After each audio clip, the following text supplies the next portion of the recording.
Hello all, welcome to the video lecture series of Integrated Circuits.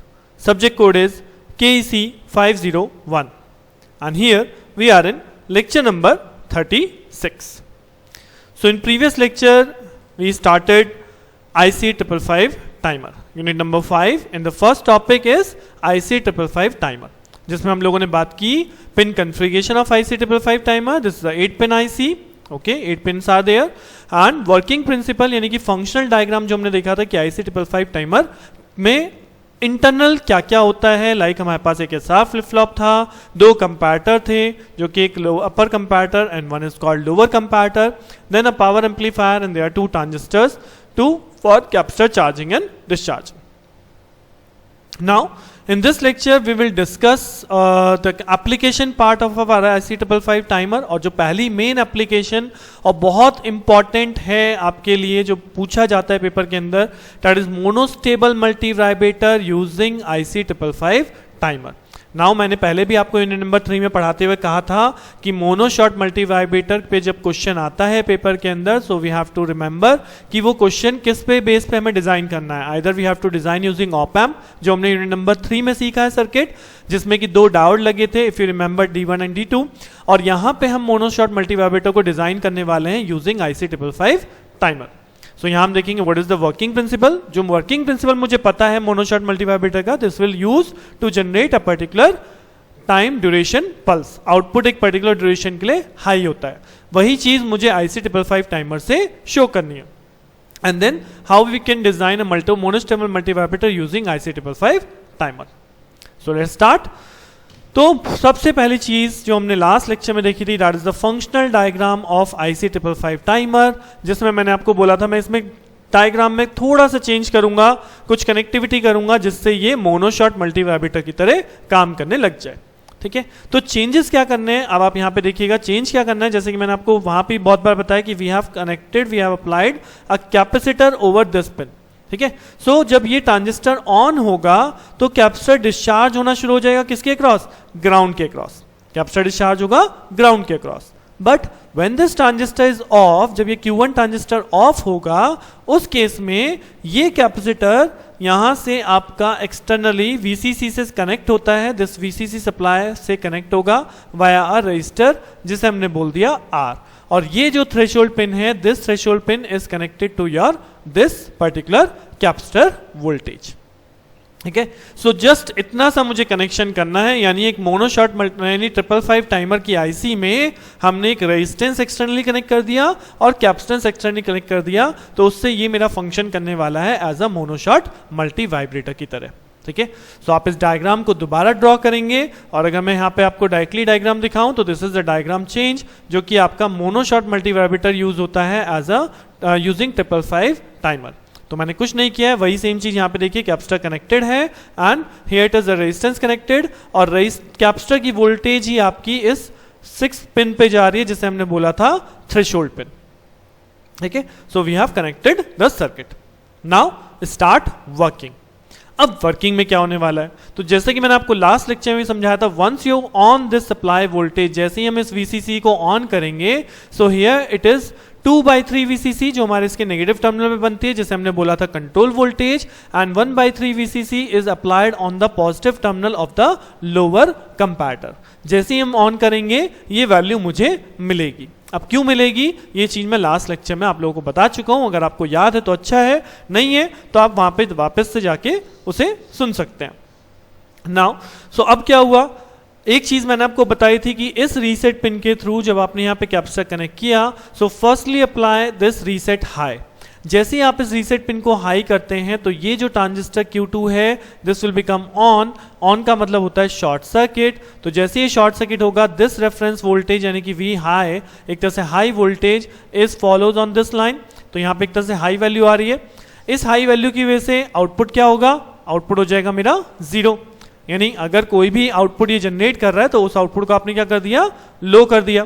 ठीक, और उसके बाद यही 1 इस ट्रांजिस्टर Q1 को भी क्या कर देगा, ऑन करेगा. ऑन करने का मतलब क्या हुआ कि this pin is connected across this capacitor and capacitor is connected to ground. तो पाथ इस तरह से बनेगा जो मैंने आपको शो किया है, और ये कैपेसिटर यहां पे मेरा ग्राउंड के क्रॉस डिस्चार्ज होना शुरू हो जाएगा। यही चीज मैंने आपको शायद लास्ट लेक्चर में बताई थी, the working of the reset pin, वो आपको यहां पे भी लिखनी है।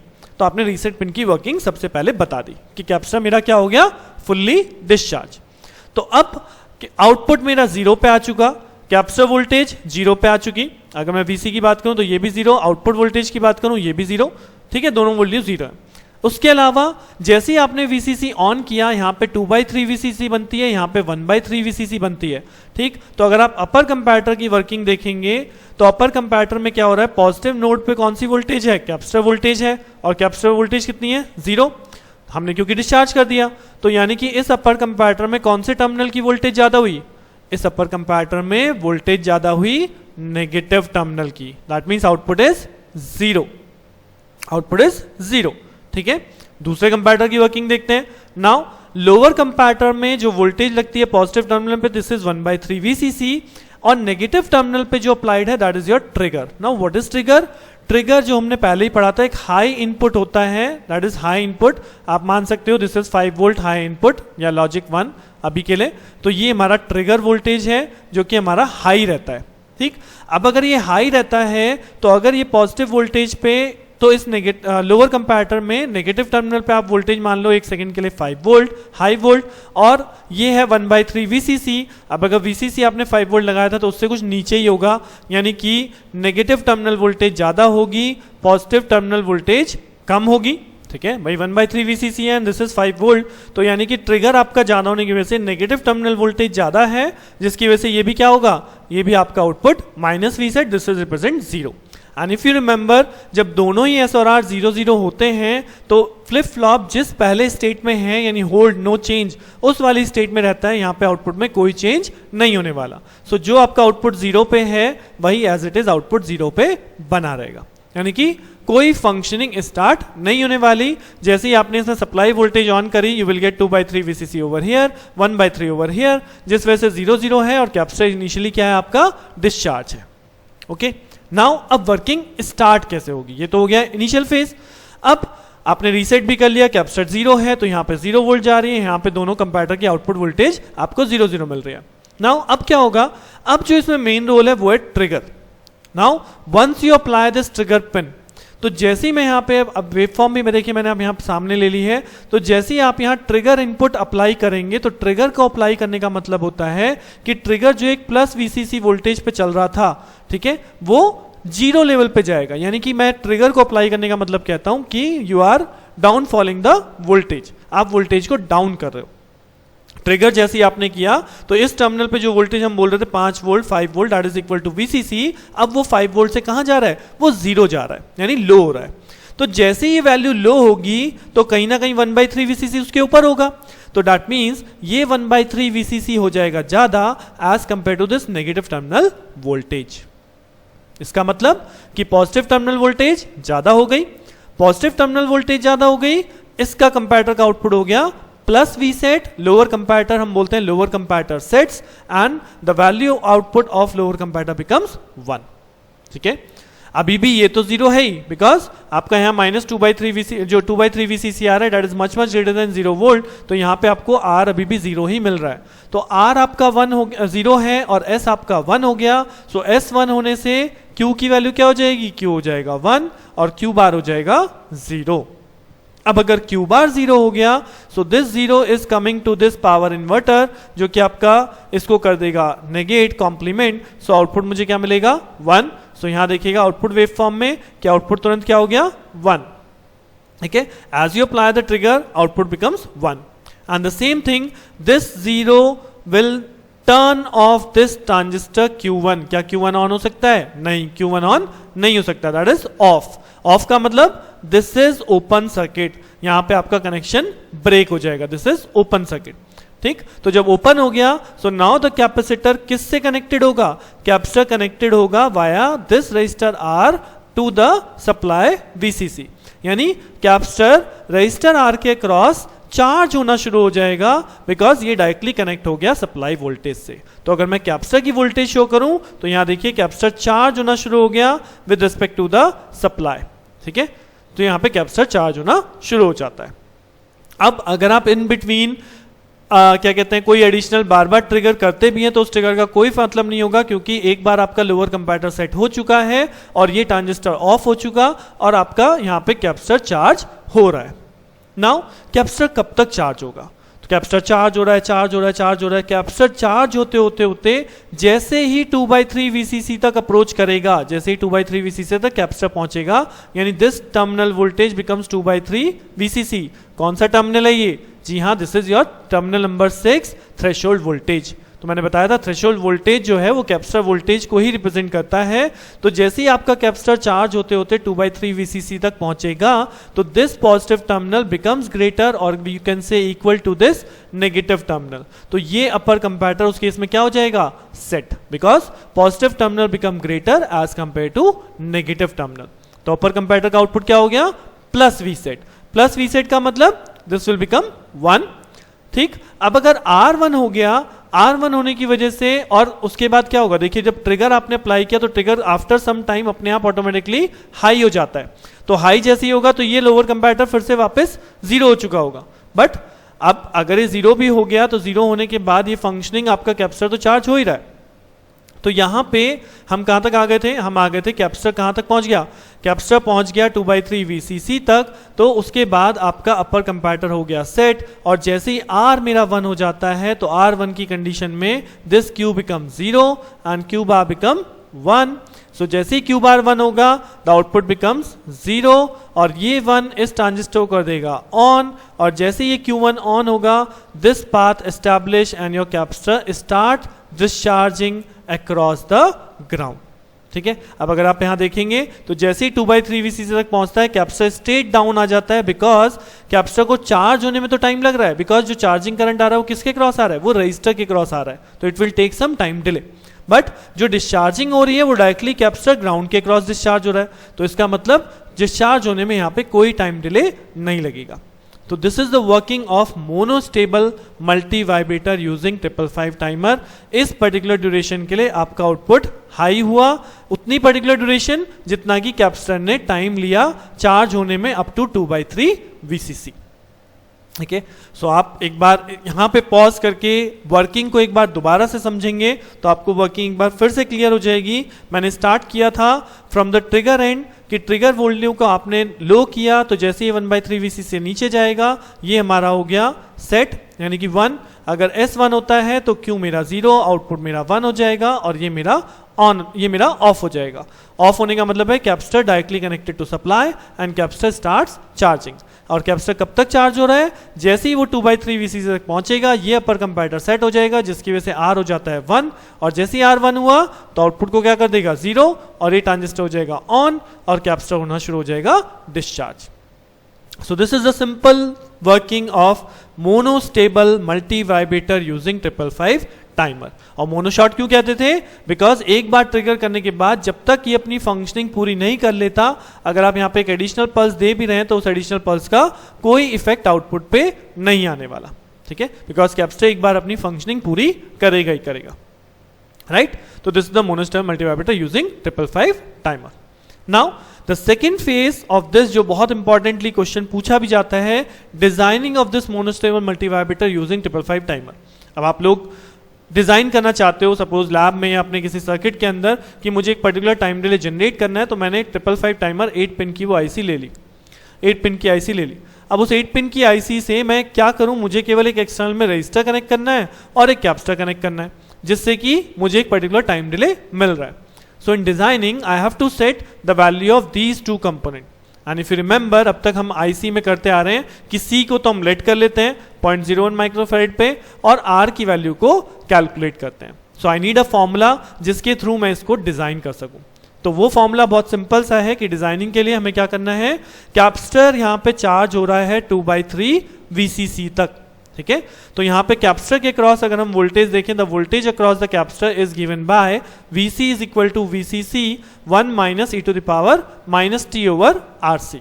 ये है आपकी कैपेसिटर वोल्टेज का फॉर्मूला जिससे कि हम कैपेसिटर के क्रॉस वोल्टेज को कैलकुलेट करते हैं। Now we have to calculate what is the condition कि at t is equal to capital T, जब t is equal to capital T हो जाता है तो हमारा कैपेसिटर के क्रॉस वोल्टेज कितनी होती है 2/3 VCC। सो यही कंडीशन मैंने यहाँ पे लिखी है, t is equal to capital T, VC becomes 2/3 VCC। So 2/3 VCC आप इस इक्वेशन में पुट कर दीजिए value. So 2/3 VCC is equal to VCC 1 minus e to the power minus t by RC। इस स्मॉल t की जगह capital T replace हो गया।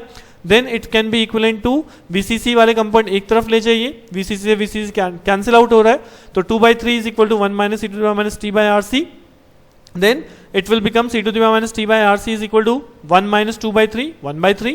और then we have to take anti-log both the sides, anti-log, और जिसमें क्या चलेगा ln, क्योंकि यहाँ पे बेस e है, ठीक है, यहाँ पे एक्सपोनेंशियल है तो ln चलेगा। सो जैसे ही आप इसका एंटी-लॉग करेंगे इधर साइड में रह जाएगा माइनस t by RC और इधर हो जाएगा ln 1/3, ठीक। अब ये जो माइनस साइन है ये माइनस साइन उधर जाएगा तो ये हो जाएगा माइनस ln 1/3। और माइनस की प्रॉपर्टी होती है, लॉग की प्रॉपर्टी होती है कि जो इनिशियल यहाँ साइन है this will comes to the power sign, और अगर आप इसे पावर में बदलते हैं तो ये हो जाएगा ln(3). तो इसलिए मैंने डायरेक्टली यहाँ पे लिखा हुआ है t/RC is equal to ln(3), और ln(3) आप कैलकुलेटर से सॉल्व कर सकते हैं। Approximately this gives me value 1.1। सो इसलिए यहाँ पे t का जो फॉर्मूला बनता है दिस इज 1.1 ऑफ RC। तो यहाँ पे जो टाइम डिले यूज हो रहा है, जो प्रोड्यूस हो रहा है, that is depends on 1/1 RC, 1.1 RC। So केवल हमें डिजाइनिंग में क्या करना होता है, we have given a particular time delay, हमें एक पर्टिकुलर टाइम डिले गिवन होगा जो मुझे जनरेट करना है। सपोज मैंने कहा 2 मिली सेकेंड का आपको टाइम डिले जनरेट करना है, t is equal to 2 millisecond. So t की वैल्यू गिवन हो गई, C हम लेट कर लेते हैं 0.01 microfarad. So we can easily calculate the value of R over here. और once calculate the value of R, then simply अब मुझे ये फंक्शनल डायग्राम शो नहीं करना, I will show the timing, I will show the IC diagram. IC diagram जो मैं 555 timer का मैंने IC डायग्राम देखा है, मुझे उसे शो करना है, वो शो करके हम इस तरह से this is my 555 IC diagram, जिसमें कि आपका 8-4 this is connected to the supply, क्योंकि रीसेट और आपके उसके लिए है सप्लाई पिन के लिए। This is your resistance, this is your capacitance जो आपका एक्सटर्नली कनेक्ट हो रहा है, किसके बीच में, capacitor is connected between the 7 and 6 दोनों कंबाइन कर दिए, क्योंकि कैपेसिटर वोल्टेज ही मेरी 6 पे भी जाती है थ्रेशोल्ड, और कैपेसिटर ही मेरा 7 पिन से भी डिस्चार्ज कनेक्टेड होता है, and resistance is connected between supply and the threshold pin, ठीक। This is my output pin available over here, और 1 पिन आपका ग्राउंडेड है, 5 आपका जो कंट्रोल वोल्टेज है, this is 1 and 5 is connected between 0.01 microfarad, ये आपका स्टैंडर्ड है, and this is your trigger pin. यहाँ पे आप एक हाई सप्लाई अप्लाई करेंगे, जिसे आप जैसे ही लो करते हैं then it will be generate a particular time interval, ठीक है। तो अब मैं यहाँ पे फॉर्मूला लगा दूंगा, t is equal to 1.1 of RC, C मुझे पता है 0.01 माइक्रोफैरेड होता है, लेट कर लेंगे, ठीक है। t सपोज आपको क्वेश्चन में गिवन है 2 मिली सेकेंड, दैट बिकम्स 2 × 10⁻³ सेकेंड्स। आप दोनों वैल्यू यहाँ पुट कर दोगे, R की वैल्यू कैलकुलेट कर लोगे, then you have to put the R value over here and C value over here 0.01 microfarad, और ये आपका क्वेश्चन कंप्लीट कि आपको अगर मोनोस्टेबल मल्टीवाइब्रेटर डिजाइन करने के लिए आता है यूजिंग 555 टाइमर। मोस्ट इंपॉर्टेंट, मैं फिर यहाँ पे बहुत उससे आपको याद दिला रहा हूं कि क्वेश्चन पेपर में याद रखिएगा कि आपको मोनोशॉट मल्टीवाइब्रेटर किस तरह से बनाना है यूजिंग 555 टाइमर और यूजिंग ऑप एम्प। अगर मेंशन है so you have to draw the particular by the mention technique. अगर मेंशन नहीं है, केवल इतना है discuss monostable multivibrator, then you have the choice, आप चाहे उसे 555 से बनाइए चाहे आप उसे ऑप एम्प से बनाइए, बट अगर मेंशन है कोई चीज तो आपको उस मेंशन वाले वे से ही बनाना पड़ेगा। Okay, so this is all about the monostable multivibrator using 555 timer, कैसे बनाना है, कैसे डिजाइन करना है, और मोनोशॉट मल्टीवाइब्रेटर फंक्शनिंग कैसे करता है using IC 555 timer. Now in the next lecture another most important application of IC 555 timer हम लोग पढ़ेंगे, that is called stable multivibrator. इसी तरह से वो भी है जैसे हमने यहाँ पे पढ़ा है, तो हम एस्टेबल मल्टीवाइब्रेटर देखेंगे, उसकी working and then designing. Okay, इस लेक्चर में इतना ही, स्टे ट्यून्ड, थैंक यू।